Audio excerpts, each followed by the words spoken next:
নগর press club Badalgachhi Naogaon. আসসালামু আলাইকুম। সবার কাছে আমার একটা অনুরোধ করছি, আমার নাম মুক্তা, আমার বাড়ি চাংলা। আমার সাথে যে ঘটনাটা ঘটছে, আমি আশা করি এরকম ঘটনা যেন কারো জীবনে না ঘটে।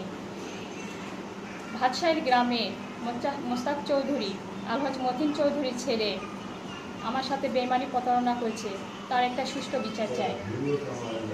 আমার বাবা একটা বিপদে পড়ে যায়, আমি তার কাছে সাহায্য চাইতে গিয়ে সহযোগিতার ফলে আমার সাথে শারীরিক সম্পর্ক করে। পরে আমি তাকে চাপ সৃষ্টি করলে মোস্তাক আমাকে 2018 সালে বিয়ে করে। বিয়ের পর আমি প্রেগনেন্ট হই। তখন মোস্তাক আমাকে আমার খরচ ভরণ পোষণ সব দিতে। একসময় আমাদের মাঝে দ্বন্দ্ব সৃষ্টি হয়। হওয়ার পর দুইজন আলাদা হয়ে যায় এবং আমি আমার পূর্বের স্বামীর কাছে ফিরে যাই। কিছুদিন সংসার করার পর মোস্তাক চৌধুরী আমাকে আবার আমার মেয়েকে স্বীকৃতি দেওয়ার প্রলোভন দিয়ে আমাকে আবার সে সাবেক সম্পর্কে জড়িত করে। আমার মেয়েকে দিতে চেয়ে মোস্তাক হজে যাওয়ার আগে আমাকে পূর্বের স্বামীর ডিভোর্স দেওয়ায়, বাধ্যগত ডিভোর্স দেওয়ায়।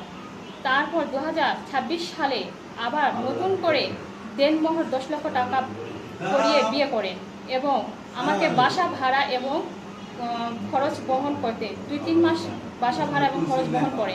তারপর থেকে আমার এ পর্যন্ত আর কোনো খরচ বহন করিচ্ছে না এবং আমি আমার খরচ বহন বা সব কিছু অধিকার বা দাবি চাইলে সে আমাকে অনেক হুমকি দেয় এবং তার বাড়িতে জানাজানি হয়।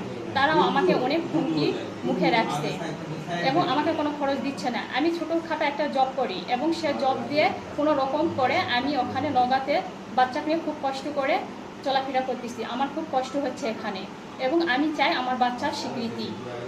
আমার বাচ্চার নাম কানিস ফাতেমা মুমু।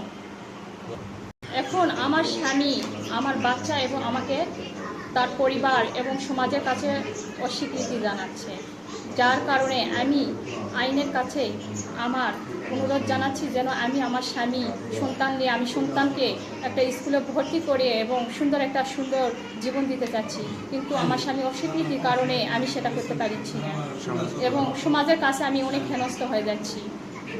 আইনগতভাবে আমার স্বামীকে আমার কাছে চাই এবং আমার সন্তানের স্বীকৃতি চাই।